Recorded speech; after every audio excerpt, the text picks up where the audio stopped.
घंटा। घंटी की ध्वनि इस दुनिया के मूल स्रोत से आती लग रही थी। घंटी बजते ही एक ठंडी और अत्यंत भव्य इच्छा हर जीवित प्राणी की चेतना पर उतर गई। शब्द गिरते ही पूरा गहरा लाल प्राचीन युद्ध क्षेत्र जोर से हिला। अनंत किरणें जो एक दूसरे को काटती हुई शुद्धतम मार्ग नियमों से बनी थीं, पृथ्वी से ऊपर उठीं और पूरे संसार को अलग अलग आकार के चौकोर टुकड़ों में काट दिया। हर टुकड़ा स्पष्ट था। सभी हमला कर रहे प्राचीन प्राणी अर्जुन सहित इस पल एक अटल शक्ति से अपने अपने चौकोर जाल में जड़ हो गए। उन्होंने पाया कि वे अब स्वतंत्र रूप से नहीं हिल सकते। वे केवल उस प्रकाश से बने शतरंज पटल पर एक कदम चल सकते थे जैसे वास्तविक शतरंज के मोहरे। यह है वास्तविक खेल। सूर्य राजा का हमला जो जलते सूरज में बदल गया था, अर्जुन से टकराने से ठीक पहले एक अदृश्य दीवार से रोका गया। अंत में वह आग की बारिश में बदल गया और बिना निशान के गायब हो गया। पहली बार उसकी क्रोध भरी इच्छा में समझ से परे आश्चर्य आ गया, पर उससे भी ज्यादा जो आश्चर्य करने वाला था वह अभी आना बाकी था। वह ठंडी और अटल इच्छा फिर से गूंजी। शब्द गिरते ही अर्जुन को छोड़कर सभी प्राचीन प्राणियों के पैरों तले कैद वाले चौकोर में कैद की भावना वाली भूरी रोशनी चमक उठी। अर्जुन के पैरों तले परिवर्तित अराजक जहाज वाला चौकोर नरम सफेद रोशनी दे रहा था जो स्वतंत्रता दर्शाता था।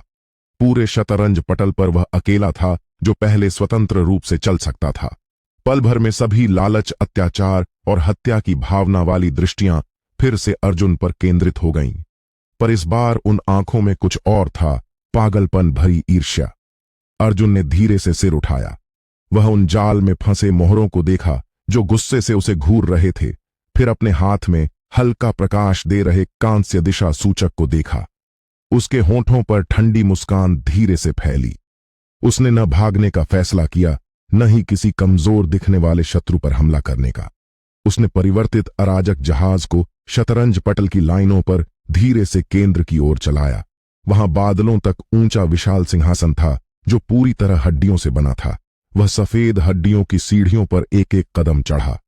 अंत में असंख्य ईर्ष्या और हत्या की भावना वाली आंखों के सामने वह सर्वोच्च अधिकार वाले हड्डी सिंहासन पर धीरे से बैठ गया। उसने लाल कैदी को कैद करने वाली 3 रंग की प्राचीन तलवार को सिंहासन की बांह पर हल्के से रख दिया। फिर राजा की तरह जो अपने राज्य को देख रहा हो, उसने पूरे शतरंज पटल के सभी मोहरों पर नजर डाली। उसकी आवाज जोरदार नहीं थी, पर स्पष्ट थी और पूरे स्वर्गीय मार्ग मंदिर में गूंज गई। अब कौन पहले मरने वाला है? उसकी आवाज जोरदार नहीं थी, पर वह अदृश्य हथौड़े की तरह हर कैद वाले प्राचीन प्राणी के हृदय पर पड़ी। घमंडी, कितना घमंड! एक बाहरी व्यक्ति जो अभी इस दुनिया में कदम रखा है, जिसकी आत्मा टूटने के कगार पर है और अमर शरीर पर दरारें हैं, वह सर्वोच्च अधिकार वाले सिंहासन पर बैठकर उन्हें पूर्व के शासकों को इतना खुला चुनौती दे रहा है कि अर्जुन का चेहरा पूरी तरह भावहीन रहा। वह जानता था कि जितना सरल खेल लगता है, उतने ही घातक छिपे खतरे होते हैं।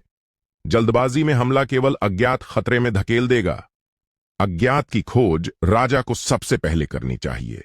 उसने एक कदम आगे बढ़ाया और खाली स्थान पर स्थिरता से उतरा। जैसे ही उसके पैर जमीन छुए, वह ठंडी इच्छा फिर से उसके मन में गूंजी। तुम नामहीन कब्र के चौकोर पर पहुंच गए। विशेष प्रभाव विश्राम करने वाले का उपहार। तुम्हें इस शतरंज खेल में मरे हुए हारे हुए व्यक्ति द्वारा छोड़ी गई मार्ग की कुछ समझ यादृच्छिक रूप से मिलेगी। शब्द गिरते ही अर्जुन के पैरों तले चौकोर जोर से चमका। एक प्राचीन युद्ध क्षेत्र का भ्रम जो दुख और घृणा से भरा था, उसे पूरी तरह घेर लिया। उसने सफेद वस्त्र वाले व्यक्ति को देखा जो उससे बहुत मिलता था, पर अधिक अनुभवी और प्रभुत्व वाला था। वह आग से घिरी भाले को लेकर चेहरे पर पर्दा डाले विशाल देवता से भयंकर युद्ध कर रहा था। मेरा मार्ग 8 उजाड़ों को जलाना और 9 आकाशों को तोड़ना है। भले ही मैं नष्ट हो जाऊं और मेरी आत्मा लुप्त हो जाए, मेरी लड़ने की इच्छा कभी नहीं बुझेगी। सफेद वस्त्र वाले व्यक्ति ने जोरदार गर्जना की और अपनी दिव्य आत्मा को विस्फोट कर दिया। उसे आकाश और पृथ्वी को भेदने वाली लाल भाले की छाया में बदल दिया और भव्य देवता की ओर जोर से भौंका। दृश्य उसी पल अचानक समाप्त हो गया। शुद्ध और विशाल समझ जिसमें अटल लड़ने की भावना और 8 उजाड़ों को जलाने वाले मार्ग की थी, अर्जुन की टूटने वाली आत्मा में अचानक जागृति की तरह घुस गई। अर्जुन ने कराहा। उसे लगा जैसे उसकी लगभग सूख चुकी आत्मा सागर में इस बाहरी शक्ति ने उबलते मैग्मा का तालाब जबरदस्ती भर दिया हो। उसकी चोटें ठीक होने के बजाय इस अत्यधिक हिंसक शक्ति से और गंभीर हो गईं। पर इस पल उसके बाएं नेत्र जो अंधकार जैसे काले थे और दाएं नेत्र जो सूरज जैसे चमकते थे, उनमें अभूतपूर्व दिव्य प्रकाश फूट पड़ा। उसका दांव सही था। इस शतरंज पटल पर हर कदम अवसर भी था और संभावित खतरा भी। धिक्कार है, कितनी अद्भुत किस्मत, पहला खाली स्थान उपहार वाला स्थान है। सूर्य राजा ने अनंत ईर्ष्या और क्रोध से भरी गर्जना की। बाकी प्राचीन प्राणियों की अर्जुन की ओर नजरें और भी जटिल हो गईं। वे अंत में समझ गए कि यह घमंडी दिखने वाला राजा मन और तरीकों में उनकी कल्पना से कहीं ज्यादा भयानक था। पर जैसे ही वे सोच रहे थे कि अर्जुन यह विशाल समझ को पचाने के लिए रुक जाएगा, अर्जुन ने फिर चलना शुरू किया। बिना रुके उसने अराजक जहाज को शतरंज पटल पर चलाकर नामहीन कब्र के बगल वाले दूसरे खाली स्थान की ओर बढ़ाया। वह इस अनोखे और मूल्यवान पहले कदम के मौके का उपयोग इस शतरंज पटल के सभी अज्ञात को जानने के लिए करना चाहता था। पागल, वह फट जाएगा। सूर्य राजा गरजा। अर्जुन के होठों पर ठंडी मुस्कान फैली। वह जानता था कि उसे करना ही होगा, क्योंकि वह ठंडी इच्छा ने अभी उसे खेल के पहले दौर का एक और छिपा नियम बताया था। राजा सभी मोहरे तब तक कैद रहते हैं जब तक चाल पूरी न हो, यानी जब तक वह चलता रहेगा यह खेल हमेशा केवल उसी का रहेगा, उसकी बारी। वह दूसरे खाली स्थान पर स्थिरता से उतरा। तुम भुला दिए गए झरने के चौकोर पर पहुंच गए। विशेष प्रभाव झरने के पानी से स्नान। तुम्हारे रिकॉर्ड से यादृच्छिक रूप से एक कारण और प्रभाव मिटा दिया जाएगा। शब्द गिरते ही एक अदृश्य ठंडा झरना जिसमें सड़न और भुलाने की भावना थी, उस छोटे कमरे से फूटा और अर्जुन को पूरी तरह घेर लिया। अर्जुन ने महसूस किया कि उसकी आत्मा अचानक हल्की हो गई, जैसे शरीर से कोई भारी बेड़ी हट गई हो। तुरंत बाद उसे भयंकर आश्चर्य हुआ कि उसकी और उस दूर टूट चुके अमर क्षेत्र के बीच आखिरी हल्का कारण और प्रभाव संबंध इस झरने के स्नान से पूरी तरह मिट गया। वह वास्तव में इस दुनिया में जड़हीन तिनका बन गया। पहली बार अर्जुन का चेहरा बेहद बदसूरत हो गया। यह शतरंज खेल वास्तव में हर कदम पर खतरे से भरा था, पर फिर भी वह नहीं रुका। वह तीसरे, चौथे, पांचवें पर गया। अर्जुन की आकृति एक अकेले शतरंज खिलाड़ी की तरह इस विशाल शतरंज पटल पर जीवन और मृत्यु, अवसर और जालों से गुजरते हुए एक एक कदम चल रही थी। उसकी आभा कभी बढ़ती, कभी घटती और रहस्यमयी तथा अप्रत्याशित होती जा रही थी। शतरंज पटल पर दर्जनों प्राचीन प्राणी शुरू के क्रोध और ईर्ष्या से धीरे धीरे गहरे भय में बदल गए। उन्होंने पाया कि वे शिकार बन गए लग रहे थे, जिन्हें सिंहासन पर अकेले खिलाड़ी मनमाने ढंग से नियंत्रित कर रहा था। अंत में जब अर्जुन उस शतरंज पटल के आखिरी खाली स्थान पर पहुंच गया, जो वह पहुंच सकता था, तो वह धीरे से रुक गया। वह शतरंज पटल के दूसरे छोर पर खड़ा था, खाली हड्डी सिंहासन की ओर मुंह करके। उसकी चोटें अभी भी गंभीर थीं, पर उसकी दृष्टि पहले से कहीं ज्यादा गहरी और ठंडी हो गई थी। वह शतरंज पटल को पहले ही समझ चुका था। मैंने यह खेल खेलने का तरीका भी समझ लिया है। जैसे ही वह रुका, वह ठंडी इच्छा फिर से पूरे स्वर्गीय मार्ग मंदिर में गूंजी। राजा, चाल पूरी, सभी मोहरों से बंधन हटा दो। शब्द गिरते ही उन दर्जनों प्राचीन प्राणियों के पैरों तले भूरी रोशनी गरजते हुए गायब हो गई। लंबे समय से दबी अनंत हिंसा और हत्या की भावना वाली भयानक आभा अचानक फूट पड़ी, लगभग शीशे जैसे आकाश को फाड़ रही थी। कीड़े। सूर्य राजा की क्रोध भरी इच्छा सबसे पहले अर्जुन पर टूटी। उसका चौकोर जोर से चमका। तुम्हारी बारी खत्म, अब मेरी बारी है। वह सब कुछ जलाने वाले जलते सूरज में बदल गया और शतरंज पटल की लाइनों पर अर्जुन की ओर, जो अब भी सारी चमक चुरा चुका था, उस पर टूट पड़ा। पर जैसे ही वह चलने वाला था, अर्जुन ने धीरे से सिर उठाया। उसने आने वाले सूरज को देखा, फिर हाथ में अभी भी हल्का प्रकाश दे रहे कांस्य दिशा सूचक को देखा। उसके होठों पर ठंडी उपहास भरी मुस्कान फैली। उसने राजा के अधिकार वाले उस चिन्ह को हवा में हल्के से उछाल दिया। फिर वह शांत स्वर में धीरे से बोला, जैसे कोई निश्चित तथ्य बता रहा हो। उसकी आवाज जोरदार नहीं थी, पर स्पष्ट थी और हर जीवित प्राणी के कान तक पहुंच गई। किसने कहा कि केवल एक राजा ही हो सकता है? जैसे ही अर्जुन ने कांस्य दिशा सूचक हवा में उछाला, पूरा ऊंचा शतरंज पटल मौत जैसी चुप्पी में डूब गया। सभी कैद प्राचीन प्राणी, सूर्य राजा सहित, जो जलते सूरज में बदलकर अर्जुन की ओर दौड़ रहा था, उनकी अत्याचारी इच्छा पल भर को रुक गई। क्या केवल एक राजा ही हो सकता है? ये शब्द सृष्टि के मेघ गर्जन की तरह उनकी आत्माओं पर पड़े, जो नियमों से लंबे समय से जमी थीं। तुरंत बाद हवा में धीरे घूमता कांस्य दिशा सूचक जोर से चमका। वह ठंडी भावहीन खेल जीतने की इच्छा फिर से पूरे प्रशिक्षण क्षेत्र में गूंजी। राजत्व परिवर्तन। मार्ग चिन्ह अब एकमात्र लड़ने वाली वस्तु बन गया। जो चिन्ह छीन लेगा वह राजा बन जाएगा और अनोखे विशेषाधिकार पाएगा। अगले कार्य करने वाले को नामित करो। धमाका। अगर पिछला नियम अर्जुन को तूफान के केंद्र में धकेल रहा था, तो ये नए नियम उसके घर में उबलते तेल का बाल्टी डालने जैसे थे, जो पूरे बारूद के ढेर को जला सकते थे। अब तय द्वार नहीं थे, अब कोई कैद और इंतजार नहीं था। जो भी उस दिशा सूचक को छीन लेगा, वह इस खेल की लय नियंत्रित कर सकेगा। यह तय कर सकेगा कि अगला कौन मरेगा। पल भर में वे दर्जनों भयानक हमले जो अर्जुन पर पड़ने वाले थे, अचानक बिना चेतावनी बदले दिशा बदल गए। उनका लक्ष्य अब हड्डी सिंहासन पर बैठा राजा नहीं था, बल्कि हवा में धीरे घूमता वह मुकुट था, जो घातक आकर्षण दे रहा था। नया राजा का मुकुट। मेरा मार्ग चिन्ह मेरा है। अंधकार का भ्रष्ट अजगर, जिसके पूरे शरीर पर काली तराजू थी, लालच भरी गर्जना के साथ निकला।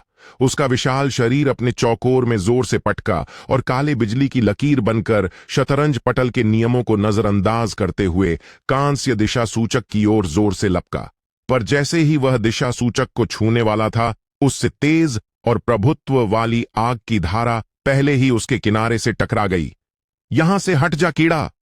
सूर्य राजा की क्रोध भरी आवाज आकाश और पृथ्वी में गूंजी। उसने अर्जुन पर हमला छोड़ दिया और मार्ग चिन्ह छीनने की कोशिश करने वाले पहले प्रतिद्वंद्वी पर सब कुछ जलाने वाली सूर्य की सच्ची ज्वाला फेंक दी। गरज। अंधकार का भ्रष्ट अजगर दर्द भरी चीख के साथ उछला। उसके आधे तराजू काले हो गए। पर यह तो शुरुआत थी।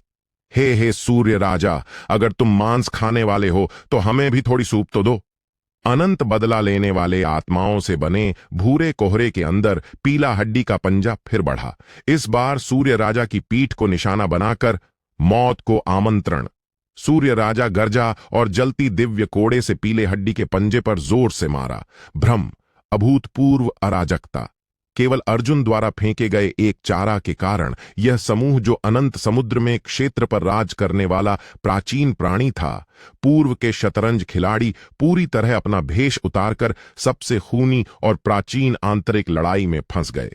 राजा की अप्राप्य शक्ति के लिए और दूसरों की जीवन मृत्यु तय करने वाले एकमात्र विशेषाधिकार के लिए वे अपने आसपास के किसी भी साथी पर सबसे घातक तलवार चलाने को तैयार थे। अर्जुन, जो इस भव्य नाटक का आयोजक था, हड्डी सिंहासन पर चुपचाप बैठा रहा। वह अब राजा नहीं था, वह दर्शक बन गया था, जिसे सबने अस्थायी रूप से भुला दिया था। वह युद्ध क्षेत्र को देख रहा था, जहां नियम टूट चुके थे और ऊर्जा संघर्ष से उबल रही थी। उसका बायां नेत्र अंधकार जैसा काला और दायां नेत्र सूरज जैसा चमकता था, बिना किसी हलचल के। शतरंज पटल पर चक्कर लगाने के लिए उसने जो भारी मूल्य चुकाया था, वह इस पल चुक गया। वह शतरंज पटल को स्पष्ट देख सकता था। मैंने इस खेल में वास्तविक जीवन रेखा भी स्पष्ट देख ली है।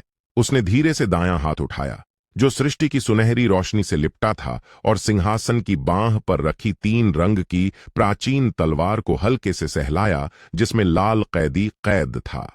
नामहीन कब्र में मिली गहरी समझ, जिसमें अटल लड़ने की भावना और 8 उजाड़ों को जलाने वाले मार्ग की थी, पिघले लावा की तरह तलवार में बह गई।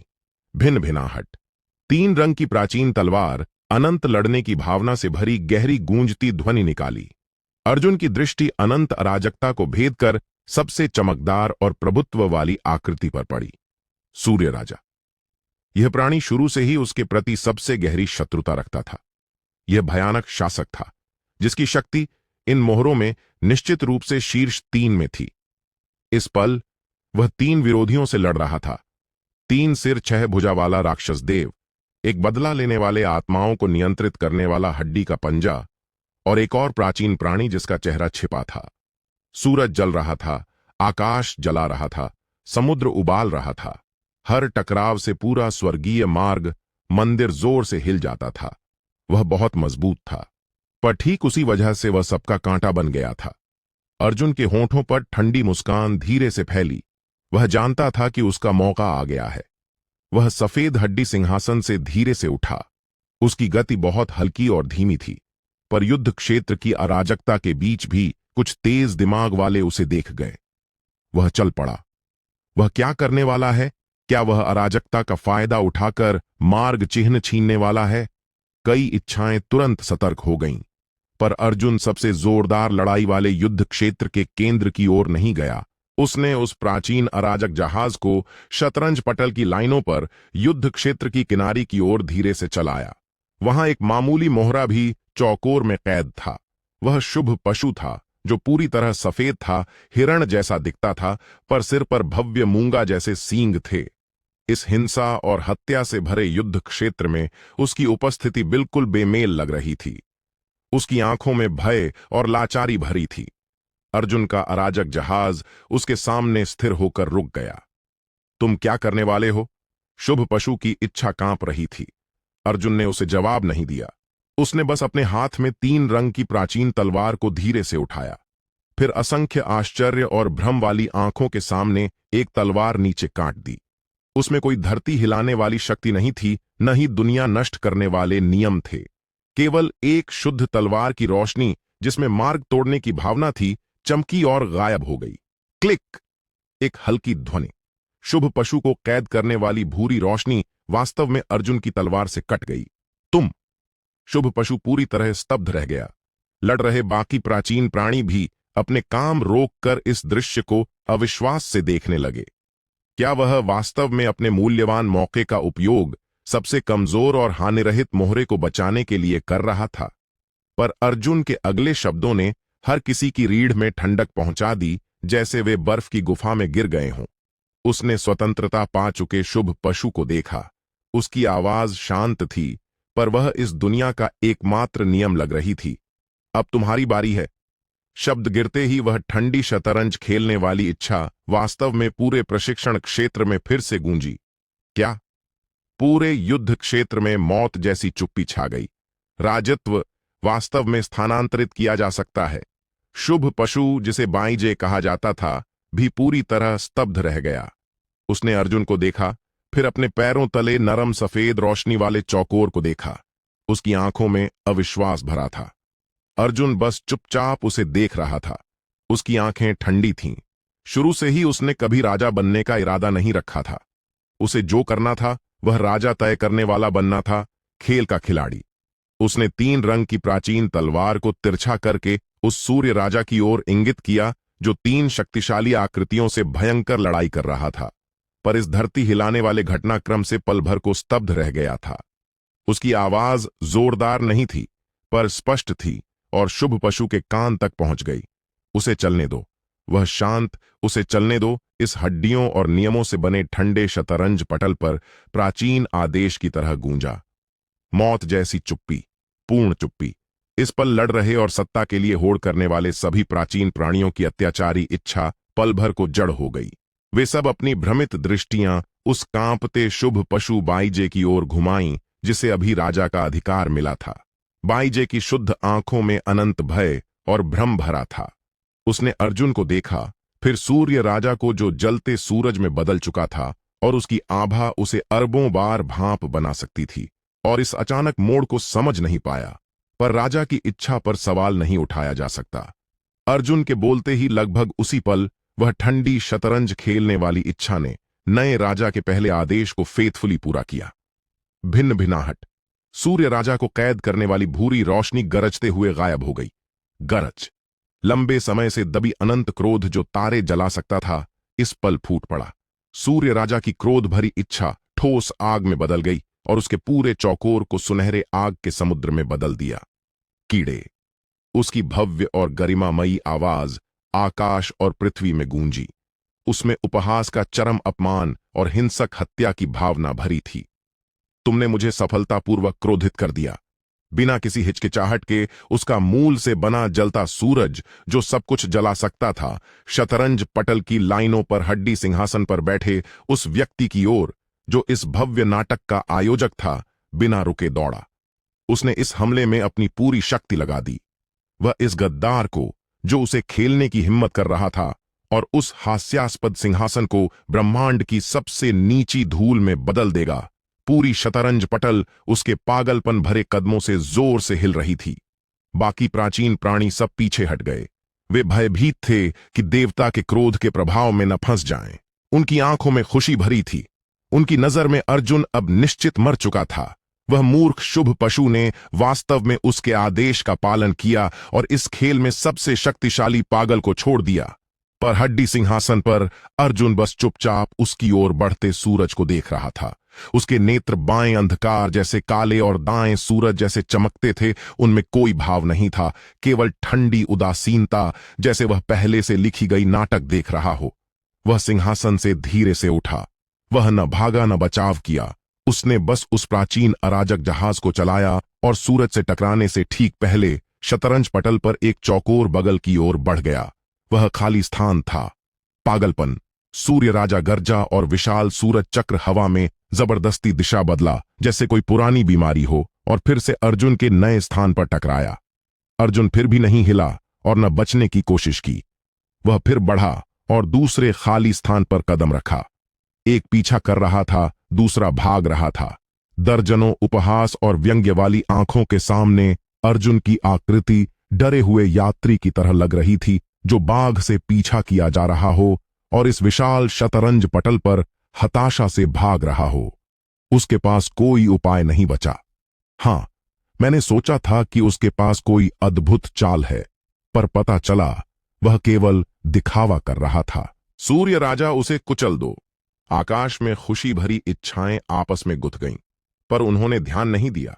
अर्जुन का हर कदम हालांकि मूर्खतापूर्ण लगता था, पर वह शतरंज के मास्टर खिलाड़ी की सटीकता से रखा गया था। हर चौकोर जिस पर वह चल रहा था, वह सुरक्षित क्षेत्र था, जिसका प्रभाव उसने पहले अकेले खोजते समय समझ लिया था। उसका भागने का मार्ग हालांकि अराजक लगता था, पर वह इस विशाल शतरंज पटल पर अपने पैरों से चुपचाप एक नक्शा बना रहा था, जिसे कोई समझ नहीं पा रहा था। अंत में सूर्य राजा की अत्याचारी इच्छा ने उसे शतरंज पटल के आधे हिस्से पर पीछा करने के बाद अर्जुन रुक गया। वह एक पूरी तरह नए खाली स्थान पर रुका था, जिस पर वह पहले कभी नहीं चला था। क्या तुम भागते नहीं रहोगे कीड़े? सूर्य राजा का जलता सूरज अब पहुंचने वाला था, और उसकी भयानक गर्मी जो समय और स्थान को पिघला सकती थी, लगभग अर्जुन के अराजक जहाज को जला रही थी। तुम्हारा खेल खत्म। अर्जुन ने बस धीरे से सिर घुमाया। उसने उस सूरज को देखा जो उसे पूरी तरह निगलने वाला था, फिर अपने पैरों तले नए अज्ञात चौकोर को देखा। उसके होंठों पर ठंडी उपहास भरी मुस्कान फैली। उसने हल्के से पैर पटका। नहीं, वह धीरे से बोला। आवाज कम थी पर स्पष्ट थी, और सूर्य राजा के कान तक पहुंच गई। तुम्हारा खेल खत्म। शब्द गिरते ही वह ठंडी शतरंज खेलने वाली इच्छा फिर से उसके मन में गूंजी। तुम कारण और प्रभाव की ताला वाले चौकोर पर पहुंच गए। विशेष प्रभाव भाग्य से बंधना। तुम खुद को और शतरंज पटल पर किसी भी मोहरे के बीच कारण और प्रभाव संबंध को जबरदस्ती बांध सकते हो। बंधने के बाद तुम्हें मिलने वाला अगला हमला दूसरे पक्ष द्वारा लिया जाएगा। क्या? सूर्य राजा की अत्याचारी इच्छा इस पल अचानक जड़ हो गई। उसका सब कुछ नष्ट करने वाला घातक प्रभाव धनुष से छूटा तीर की तरह था। उसे वापस नहीं लिया जा सकता था। अर्जुन ने बस हाथ उठाया और सूरज से पूरी तरह घिरने से ठीक पहले शतरंज पटल के दूसरे कोने की ओर इंगित किया। वहां विशाल 3 सिर 6 भुजा वाला राक्षस देव, जो अभी सूर्य राजा को बचाने वाला था, उपहास भरे चेहरे से इस दृश्य को देख रहा था। उसे चुनो। अर्जुन की आवाज ठंडी और भावहीन थी। नहीं। राक्षस के चेहरे पर उपहास तुरंत जड़ हो गया। उसकी जगह गहरी समझ से परे भय और क्रोध आ गया, पर अब बहुत देर हो चुकी थी। भिन्न भिनाहट, एक अदृश्य श्रृंखला जो शुद्धतम कारण और प्रभाव नियमों से बनी थी, तुरंत अर्जुन और उस राक्षस देव को आपस में बांध दी। अगले पल सूर्य राजा का जलता सूरज, जो सब कुछ जला सकता था, ठोस रूप से अर्जुन से टकराया। कोई विस्फोट नहीं हुआ, कोई विनाश नहीं हुआ। अर्जुन की आकृति हल्के से हिली और वह पूरी तरह सुरक्षित था। शतरंज पटल के दूसरे छोर पर विशाल 3 सिर 6 भुजा वाला राक्षस देव बिजली गिरने जैसा झटका खाकर अनंत दर्द और घृणा भरी विलाप चीख निकाला। धमाका। एक सुनहरा सूरज जो सूर्य राजा से भी ज्यादा चमकदार और हिंसक था, अचानक उसके शरीर पर फटा। उसका अटूट राक्षसी शरीर अपने साथी के सबसे घातक पीठ में छोरा से इंच इंच टूटने लगा और अंत में असंख्य राक्षसी ऊर्जा और नियम टुकड़ों में उड़ गया। उसका अस्तित्व इस शतरंज खेल से पूरी तरह मिट गया। पूरे युद्ध क्षेत्र में मौत जैसी चुप्पी छा गई। सभी बचे प्राचीन प्राणी पत्थर की मूर्तियों की तरह स्तब्ध होकर इस दृश्य को अविश्वास से देख रहे थे। वे सुरक्षित सफेद वस्त्र वाली आकृति को देख रहे थे, फिर उस दुर्भाग्यपूर्ण राक्षस देव को जो अपने ही लोगों द्वारा टुकड़ों में उड़ा दिया गया था। एक हड्डियों तक जमा देने वाली ठंडक तुरंत उनकी आत्मा की गहराई से फूट पड़ी। यह उसका वास्तविक उद्देश्य था। वह भाग नहीं रहा था, वह खुद को स्थान दे रहा था। वह छिप नहीं रहा था, वह दूसरे के हथियार का उपयोग कर रहा था। सबसे दयनीय और हानिरहित तरीके से उसने इस खेल के 2 सबसे शक्तिशाली खतरे को सबसे बेतुके और खूनी तरीके से एक दूसरे को मारने पर मजबूर कर दिया। सूर्य राजा की आकृति जो जलते सूरज में बदल चुकी थी, पूरी तरह जड़ हो गई। उसने खाली चौकोर को देखा और राक्षस देव की आभा पूरी तरह लुप्त होते महसूस की। पहली बार अभूतपूर्व भावना भय ने उसके दिव्य हृदय को घेर लिया जो आग से बना था। अर्जुन ने बस धीरे से मुड़कर देखा। उसने उस स्तब्ध और जड़ सूरज को देखा, फिर शतरंज पटल को जहां मोहरे भय से कांप रहे थे। उसके होठों पर ठंडी मुस्कान धीरे से फैली। वह जानता था कि उसकी बारी अभी खत्म नहीं हुई थी। उसने 3 रंग की प्राचीन तलवार को तिरछा करके उस शुभ पशु की ओर इंगित किया जो अभी भी अपने राजा सिंहासन पर कांप रहा था। उसकी आवाज जोरदार नहीं थी, पर स्पष्ट थी और पूरे स्वर्गीय मार्ग मंदिर में गूंज गई। अगला। वह शांत अगला हड्डियों और नियमों से बने ठंडे शतरंज पटल पर नर्क के अंतिम फैसले की तरह धीरे से गूंजा। मौत जैसी चुप्पी, पूर्ण चुप्पी। सभी बचे प्राचीन ढांचे पत्थर की मूर्तियों जैसे थे। उनके चेहरों पर खुशी भरे भाव पूरी तरह नहीं मिटे थे कि वे गहरी समझ से परे भय में जड़ हो गए। वे सुरक्षित सफेद वस्त्र वाली आकृति को देख रहे थे, फिर उस विशाल राक्षस देव को जो अपने ही लोगों द्वारा टुकड़ों में उड़ा दिया गया था और उसकी सांस तक नहीं बची थी। एक आत्मा जमा देने वाली ठंडी आभा तुरंत उनकी गहराई से फूट पड़ी। दूसरे को गंदा काम करवाना नहीं, यह दूसरे को गंदा काम करवाने से 10 लाख गुना ज्यादा भयानक था। यह खेल खेलना था। वह इस स्वर्गीय मार्ग मंदिर के सर्वोच्च नियमों का उपयोग इन पूर्व शासकों को अपने हाथ की सबसे तेज और आज्ञाकारी तलवारों के रूप में उपयोग करके उनकी जान से मनमाने ढंग से खेल रहा था। जलते सूरज में बदल चुकी आकृति पूरी तरह जड़ हो गई। सूर्य राजा ने खाली चौकोर को देखा और राक्षस देव की आभा पूरी तरह लुप्त होते महसूस की। अभूतपूर्व भावना भय ने उसके दिव्य हृदय को जो आग से बना था, पहली बार घेर लिया। उसने अब भी खुद एक साथी को मार दिया था जिसकी शक्ति उसके बराबर थी और जो हाल ही में उसके साथ गठबंधन करने के संकेत दे रहा था।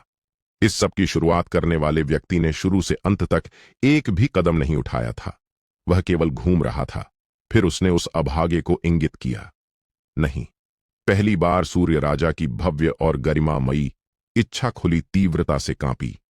उसका विशाल सूरज जो सब कुछ जला सकता था, हल्का सा पीछे हटा जैसे नियंत्रण से बाहर हो। वह डर गया था। पहली बार उसे एक कीड़े से गहरी भय हुआ जिसे वह तुच्छ मानता था। अर्जुन ने बस धीरे से मुड़कर देखा। उसने डर से मध्यम प्रकाश वाले सूरज को देखा, फिर शतरंज पटल को, मोहरों को जो भय से कांप रहे थे। उसके होठों पर ठंडी मुस्कान धीरे से फैली। उसकी नजर फिर बाईं शुभ पशु पर पड़ी जो अभी भी राजा सिंहासन पर था, पर अब जमीन पर लेटा कांप रहा था और एक बूंद शुभ ऊर्जा भी नहीं जुटा पा रहा था। अगला। वह फिर बोला। उसकी आवाज अभी भी शांत थी, पर लग रही थी जैसे मौत खुद अगली मौत की सूची पढ़ रही हो। बाईजे का बर्फ जैसा सफेद शरीर जोर से कांपा।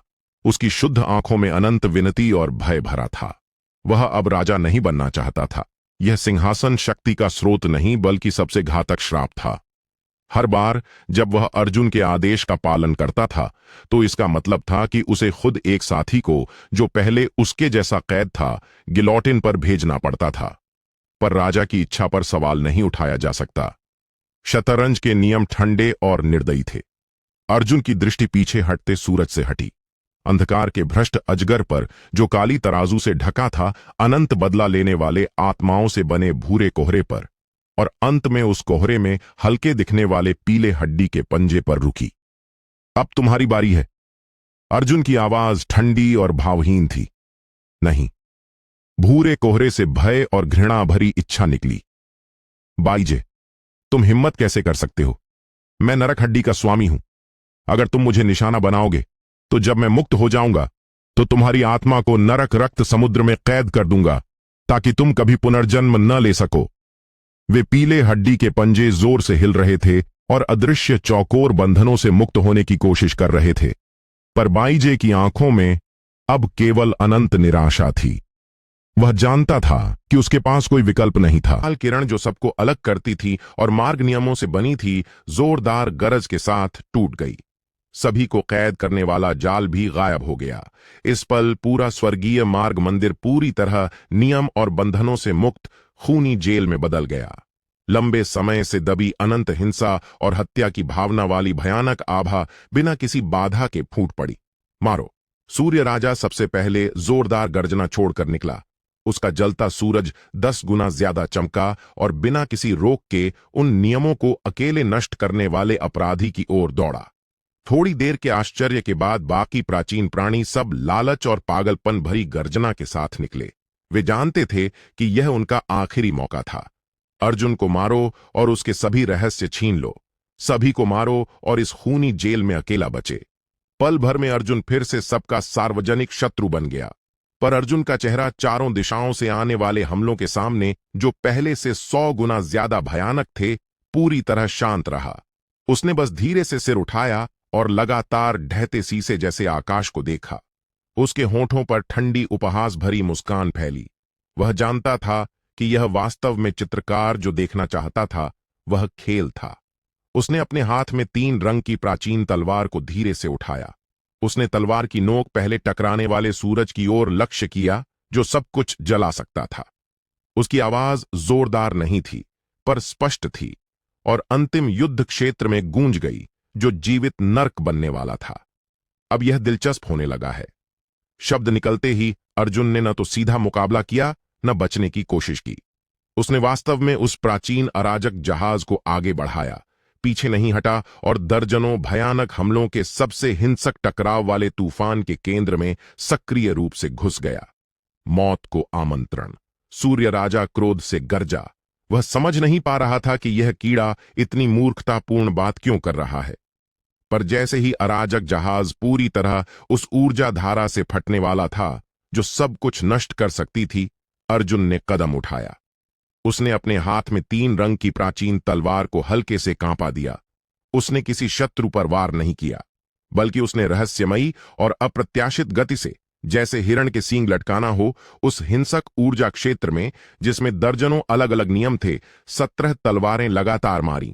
हर तलवार वार ठीक उस नोड पर था जहां अलग अलग नियमों का टकराव और संघर्ष सबसे तेज और सबसे कमजोर था।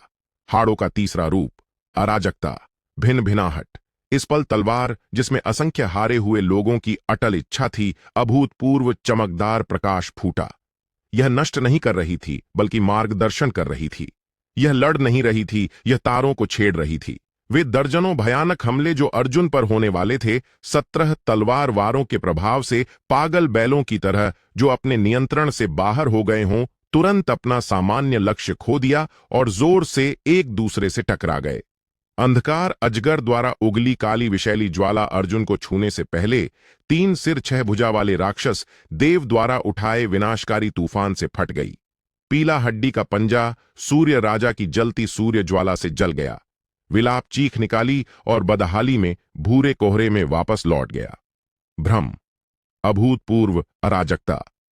अर्जुन ने अकेले एक सर्वोच्च तकनीक का उपयोग करके, जो लगभग मार्ग के समान थी, अपने खिलाफ घेराबंदी और हत्या को हर किसी को प्रभावित करने वाली अराजक लड़ाई में बदल दिया।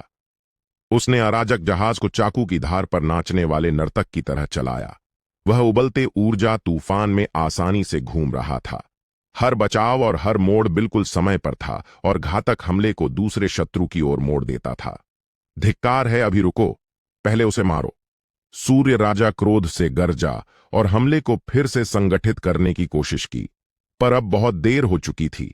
इस बिना किसी नियम वाली खूनी जेल में एक बार संदेह और लालच के बीज बो दिए जाएं तो उन्हें कभी रोका नहीं जा सकता। हर प्राचीन प्राणी अपने साथियों से सतर्क था और हमेशा छिपकर हमला करने का मौका ढूंढ रहा था। अर्जुन युद्ध क्षेत्र की किनारी पर लगातार चलने वाला मौत का देवता था। वह सबसे सटीक और घातक मार्गदर्शन से उनके लिए ऐसे मौके पैदा कर रहा था। फट, एक हल्की ध्वनि। एक प्राचीन क्रूर पशु जो विशाल सेंटीपीड जैसा था, उसने अभी हरे विष की धारा उगली थी कि अचानक उसकी बगल से अदृश्य हवा की तलवार ने हमला किया और उसके आधे शरीर को काट दिया। वह हवा की तलवार अर्जुन पर होने वाली थी। तुम! प्राचीन क्रूर पशु घृणा भरी विलाप चीख निकाला और बिना सोचे समझे मुड़ा और उस हवा के स्वामी को, जो उस पर छिपकर हमला कर रहा था, फाड़ने लगा। युद्ध की आग पूरी तरह जल चुकी थी। अर्जुन की आकृति इस अराजक युद्ध क्षेत्र पर और भी धुंधली और अप्रत्याशित हो गई। वह अराजक लड़ाई के साथ एक हो गया लग रहा था। उसका हर अनजाना कदम किसी प्राचीन प्राणी को चारों तरफ से घिरे हताश स्थिति में धकेल देता था। उसकी हर सहज तलवार झुलाहट दो असंबंधित हमलों को सबसे विनाशकारी तरीके से एक दूसरे को नष्ट कर देती थी। वह इस युद्ध को अपने युद्ध का भोजन बना रहा था। इस तीव्र युद्ध में उसकी चोटें बदतर नहीं हुई, बल्कि अराजक जहाज लगातार अराजक ऊर्जा तूफान से शुद्धतम प्राचीन शक्ति खींचते हुए धीरे लेकिन स्थिर रूप से ठीक होने लगी। नहीं, कुछ ठीक नहीं है। अंत में क्रोध में तपता सूर्य राजा सबसे पहले इस ठंडी सच्चाई को समझ गया। उसने युद्ध क्षेत्र पर आराम से घूमते सफेद वस्त्र वाले व्यक्ति को देखा और अपने साथियों को, जिनकी जीवन शक्ति आपसी लड़ाई से कम हो रही थी। एक हड्डियों तक जमा देने वाली ठंडक तुरंत उसकी आत्मा की गहराई से फूट पड़ी। यह बिल्कुल भी सामूहिक लड़ाई नहीं थी। यह उस कीड़े द्वारा निर्देशित खूनी नाटक था जिसमें वे सभी अभिनेता थे। वे अनजाने में एक दूसरे के घाव ठीक करने और खुद को मजबूत करने का भोजन बन गए थे। रुको! सूर्य राजा ने भयभीत गर्जना की और पूरी तरह नियंत्रण से बाहर हो चुके इस मजाक को रोकने की कोशिश की, पर उस पल की विचलन में एक ठंडी, लगभग लंबे समय से प्रतीक्षित मौत की छाया बिना चेतावनी उसके पीछे उतर गई। यह अर्जुन था। उसने अनजाने में इस सबसे मजबूत व्यक्ति की पीठ के पीछे चुपचाप चक्कर लगा लिया था। तुम्हारा प्रदर्शन खत्म। अर्जुन की आवाज ठंडी और भावहीन थी, जैसे वह किसी नायक के जीवन का अंत बता रहा हो। उसके हाथ में 3 रंग की प्राचीन तलवार, जिसमें शून्य में वापस जाने वाला काला निशान और मार्ग तोड़ने वाला कांस्य दरार था, इस पल अचानक चमक उठी। उसमें कोई धरती हिलाने वाली शक्ति नहीं थी, न ही दुनिया नष्ट करने वाले नियम थे। केवल शुद्ध भूरी तलवार रोशनी, जिसमें समाप्ति और काटने की भावना थी, पूरी तरह समझ से परे कोण से उस जलते सूरज के मूल को हल्के से काट दिया। क्लिक! एक हल्की ध्वनि। सूर्य राजा के मूल से निकलने वाली चमकदार रोशनी, जो सब कुछ जला सकती थी, अचानक जड़ हो गई। तुरंत बाद उसके मूल से एक पतली काली दरार धीरे से निकली। सूर्य राजा की भव्य और गरिमामयी इच्छा इस पल पूरी तरह जड़ हो गई। वह समझ नहीं पा रहा था कि विरोधी की तलवार उसके सभी बचावों को नजरअंदाज कैसे कर उसके मूल पर वार कर सकती है। अर्जुन बस चुपचाप उसे देख रहा था। उसकी आंखें ठंडी थीं। उसने जो काटा था वह भौतिक वस्तु नहीं थी, बल्कि सूर्य राजा और इस स्वर्गीय मार्ग मंदिर के बीच आखिरी हल्का संबंध था। मार्ग, इस जेल में वह एकमात्र नियम था। नहीं, सूर्य राजा ने इतिहास की सबसे दर्द भरी और घृणा भरी चीख निकाली। उसका जलता सूरज, जैसे सारी ऊर्जा छीन ली गई कला का काम हो, उसकी रोशनी तेजी से मध्यम होने लगी। अर्जुन ने उसे फिर नहीं देखा। उसने धीरे से मुड़कर उन प्राचीन प्राणियों को देखा जो इस धरती हिलाने वाले घटनाक्रम से बचे थे और अब युद्ध क्षेत्र पर पूरी तरह स्तब्ध थे। उसके होंठों पर ठंडी मुस्कान धीरे से फैली। उसने अभी राजा का खून पी चुकी 3 रंग की प्राचीन तलवार को दूर से उन पर इंगित किया। उसकी आवाज जोरदार नहीं थी, पर स्पष्ट थी और अंतिम युद्ध क्षेत्र में गूंज गई। जो पूरी तरह उसके निजी स्टूडियो में बदल चुका था। अब तुम्हारी बारी है। क्या तुम मेरे ब्रश के बोल्ड स्ट्रोक बनना चाहते हो या हल्के रंग? वह शांत गाढ़ा स्याही या हल्का रंग जैसा शब्द नर्क की गहराई से अंतिम फैसले की तरह हर बचे प्राचीन प्राणी के हृदय पर हल्के से गिरा। मौत जैसी चुप्पी, पूर्ण चुप्पी। उसके बाद आत्मा की गहराई से आने वाले अनियंत्रित भय से प्रज्वलित पागलपन था। उससे लड़ो। अंधकार का भ्रष्ट अजगर, जिसके पूरे शरीर पर काली तराजू थी, सबसे पहले हिस्टेरिकल गर्जना छोड़कर निकला। वह जानता था कि विनती बेकार थी और बचने का कोई रास्ता नहीं था। इस गुशुद्धि के मैदान में, जहां आकाश और पृथ्वी जेल थे, एकमात्र बचने का मौका मौत आने से पहले एकमात्र शिकारी को फाड़ देना था। उसका विशाल शरीर जोर से कांपा और असंख्य लंबे समय से सड़े अजगर तराजू तुरंत गिर गए। वे अंतिम संक्षारक नियमों वाला काला तूफान बनकर अर्जुन पर गिरे। नरक सीमा है, styx नदी जेल है।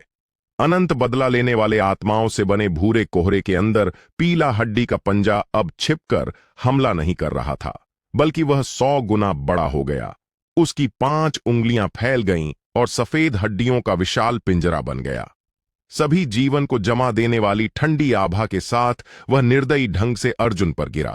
पल भर में दर्जनों भयानक इच्छाएं जो कभी क्षेत्र पर राज करती थीं, मौत के खतरे के तहत फिर से छोटा और नाजुक गठबंधन बना लिया और सफेद वस्त्र वाली आकृति पर बिना किसी रोक के अपनी सबसे मजबूत प्राचीन दिव्य शक्तियां छोड़ दीं। वे सबसे हिंसक और निर्णायक हमलों से इस शैतान को, जो उन्हें सबको खेल चुका था, पूरी तरह कुचल देंगे। पर अर्जुन का चेहरा पूरे मंदिर को उलट देने वाले ऊर्जा धारे के सामने पूरी तरह शांत रहा। उसने बस सड़े अजगर तराजू से बने काले तूफान को देखा और सफेद हड्डियों से बने विशाल पिंजरे को देखा। उसके होंठों पर ठंडी उदासीन मुस्कान खेल रही थी, जैसे वह अराजक ग्रेफिटी का आनंद ले रहा हो। गाढ़ा स्याही पूरा। वह फुसफुसाया। फिर उसने अभी राजा का खून पी चुकी 3 रंग की प्राचीन तलवार को हल्के से आगे बढ़ाया। कोई धरती हिलाने वाली तलवार रोशनी नहीं थी, कोई दुनिया नष्ट करने वाले नियम नहीं थे। केवल एक शुद्ध रेखा, जैसे चित्रकार कागज पर अंतिम हल्की रेखा खींचने से पहले खींचता है, तलवार की नोक से चमकी और गायब हो गई। वह रेखा बहुत हल्की और फीकी थी। उसने किसी हमले पर वार नहीं किया, न ही किसी शत्रु को निशाना बनाया। उसने बस इस उबलते युद्ध क्षेत्र पर हल्के से एक वृत्त खींच दिया, एक पूर्ण वृत्त जो सभी हमलों को घेरता था। हार्डो चौथा रूप। अर्जुन की आवाज इस शोर वाले नर्क में सभी के कान में फुसफुसाहट की तरह स्पष्ट गूंजी, पीसना। बोलते ही उसने अपने हाथों से खींचा वृत्त जोर से कांपा। एक अदृश्य भयानक चक्की जैसी शक्ति, जिसमें अराजकता और एकता की भावना थी, उस वृत्त की किनारी से अचानक फूट पड़ी। सड़े अजगर तराजू से बना काला तूफान इस शक्ति से संपर्क करते ही बिना नियंत्रण फट गया, पीसा गया और अंत और सड़न का प्रतिनिधित्व करने वाले शुद्धतम स्याही में बदल गया। सफेद हड्डियों से बना विशाल पिंजरा चक्की की भयानक शक्ति से इंच इंच टूट गया और सबसे महीन चमकदार अशुभ हड्डी पाउडर में बदल गया। काला स्याही, सफेद रंग। अर्जुन ने वास्तव में आकाश और पृथ्वी को स्याही पत्थर बनाकर, इन दर्जनों प्राचीन प्राणियों की प्राचीन दिव्य शक्तियों को खनिज बनाकर खुद के लिए सबसे संतोषजनक रंग पीस लिया। नहीं, ये क्या जादू है? सभी हमला करने वाले प्राचीन प्राणी बिजली गिरने जैसी स्थिति में जड़ हो गए। वे स्पष्ट महसूस कर रहे थे कि उनकी और उस प्राचीन दिव्य शक्ति के बीच संबंध एक समझ से परे शक्ति द्वारा जबरदस्ती काटा और छीना जा रहा था। वे दुश्मन को रंग प्रदान करने वाले खनिक बन गए थे। पर अर्जुन, ठंडे खून वाला कलाकार, वहां नहीं रुका। उसने हवा में तैरते काले और सफेद रंग को देखा, जो असंख्य नियमों को पीस कर बना था, और लग रहा था कि वह पूरी तरह संतुष्ट नहीं था। उसकी नजर धीरे से उस महान सूरज पर पड़ी, जिसकी रोशनी मध्यम थी और मूल कट जाने से उसकी आभा कम हो रही थी। अभी भी एक स्पर्श कम है, सबसे चमकदार लाल सुनहरा। वह फुसफुसाया। सूर्य राजा की इच्छा, जो भय और ठहराव में फंसी थी, अर्जुन की दृष्टि से मिलते ही जोर से कांपी। अभूतपूर्व मौत की ठंडक, जो देवताओं को भी पागल बना सकती थी, तुरंत उसके आग से बने दिव्य हृदय को घेर लिया। नहीं, तुम नहीं कर सकते। उसने इतिहास की सबसे भयभीत और घृणा भरी गर्जना की। उसने अपनी मूल को विस्फोट करने की कोशिश की और इस शैतान के साथ साथ मरने की, पर अब बहुत देर हो चुकी थी। इस पल अर्जुन के हाथ में 3 रंग की प्राचीन तलवार की नोक पर सृष्टि का प्रतिनिधित्व करने वाला शुद्ध सफेद निशान और शून्य में वापस जाने वाला काला निशान अचानक चमक उठा। उसने तलवार नहीं खींची, उसने बस तलवार को पेंट ब्रश की तरह इस्तेमाल किया। उसने शून्य को कैनवास बनाकर, लाल कैदी को कैद करने वाले हत्यारे हथियार को ब्रश बनाकर दूर से उस विलाप करते सूरज में ब्रश डुबोया। फिर काले स्याही और सफेद रंग के बीच एक भारी स्ट्रोक मारा। धमाका। वह गौरवशाली सूरज जो असंख्य युगों तक तारे जला चुका था और अनंत समुद्र को रोशन किया था, अब कलाकार द्वारा रंग सोख लिए गए सूरज की तरह था। उसकी सारी रोशनी और गर्मी, सारे नियम और मूल उस अदृश्य पेंट ब्रश द्वारा पल भर में सोख लिए गए। अंत में वह ठंडा, निर्जीव, काला मृत तारा बन गया जो अब एक किरण या गर्मी भी नहीं दे रहा था। अर्जुन के सामने तैरते रंग के समूह में बेहद चमकदार लाल सुनहरा रंग प्रकट हुआ, जैसे सूरज के मूल से बनाया गया हो। काला, सफेद, सुनहरा, तीनों रंग एक साथ आए। कई शासक स्तर के प्राणियों के मूल से बने पूर्ण रंग को देखकर अर्जुन ने अंत में संतुष्ट मुस्कान दिखाई। उसने धीरे से मुड़कर उन प्राचीन प्राणियों को देखा जो युद्ध क्षेत्र पर बचे थे।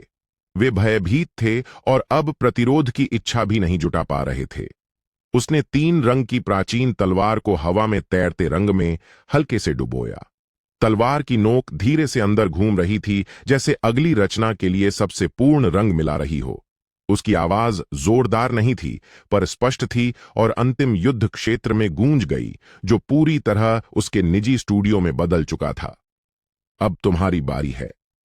क्या तुम मेरे कैनवास पर आश्चर्यजनक रंग का छींटा बनना चाहते हो? वह रुका और उसकी आंखों में ठंडी उदासीन चमक आई, जो बाएं अंधकार जैसी काली और दाएं सूरज जैसी चमकती थीं। जैसे वह कैनवास के बैकग्राउंड को जांच रहा हो, या इस चित्र में सबसे मामूली बैकग्राउंड रंग बन जाना। बोलते ही उसके हाथ में तलवार हिली। वह अब पीस या डुबो नहीं रहा था, बल्कि स्याही छींट रहा था। उसने 3 रंग के रंग से सनी प्राचीन अराजक तलवार को बचे शतरंज मोहरों पर जोर से झुलाया। छींट। 3 रंग का रंग, जो कई शासकों के मूल से बना था, आकाश गंगा में टूटे बांध की तरह आकाश को ढकने वाला अराजक रंग बन गया और उन आकृतियों पर ढलक पड़ा जो अब प्रतिरोध की इच्छा खो चुकी थीं। कोई चीख नहीं थी, कोई विलाप नहीं था। वे पूर्व शासक, वे प्राचीन प्राणी उस रंग को छूते ही उनके शरीर, उनकी आत्मा, उनके नियम, उनका अस्तित्व, सब उस अराजक रंग द्वारा पल भर में पूरी तरह आत्मसात और घुल गए और अंत में इस अधूरे चित्र में सबसे गहरे और सबसे मामूली बैकग्राउंड में बदल गए। केवल एक तलवार वार। क्षेत्र साफ। अर्जुन को छोड़कर पूरे स्वर्गीय मार्ग मंदिर में कोई भी जीवित प्राणी खड़ा नहीं था। वह चुपचाप इस नर्क चित्र के केंद्र में खड़ा था, जो उसने खुद बनाया था। विनाश और पुनर्जन्म की भावना से भरा और धीरे से तलवार म्यान में रख दी। इस भव्य भोज के बाद उसकी चोटें ज्यादातर ठीक हो चुकी थीं। अराजकता के राजा वाली आभा और भी सघन और समझ से परे हो गई थी, पर उसने उन मिटाए गए बैकग्राउंड रंगों को नहीं देखा। उसने धीरे से सिर उठाया। उसकी दृष्टि ढाते मंदिर को भेद कर टूटे कैनवास पर और उससे आगे गहरे अज्ञात शून्य पर पड़ी। वह जानता था कि वास्तविक दर्शक शुरू से सब देख रहा था।